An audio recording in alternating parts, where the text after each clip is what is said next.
Welcome back. It's time now for our favorite segment, D Street Chatter. Nimesh is joining in to get us an insight into what dealing rooms are saying. Nimesh.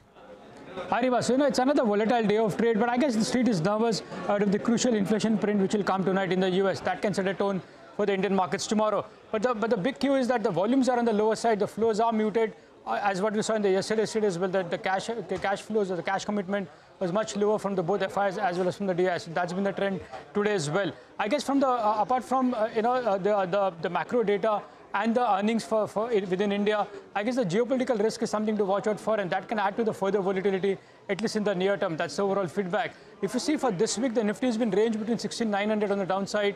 That's where there is a bit of strong support, and around 17,100 you're seeing a bit of resistance as well. So looks like that's going to be the range and a boundary, so to speak, at least in the near term. But I guess the big takeaway is there is volatility, but the commitment from the larger institutions seems to be missing for the last couple of days. Okay, and what about individual stocks? So what's the buzz that you've picked up? So in terms of individual names, Rima, the first stock is Mazgaon Dog. We've been talking about this stock for the last many days now, and it's been a big outperformer. But now the feedback is some smart HNI investors who have been big holders into Mazgaon Dog have started booking some profits at this level. So there is a bit of kind of profit booking from larger HNIs in this particular stock. That's the first one. The second stock is Axis Bank.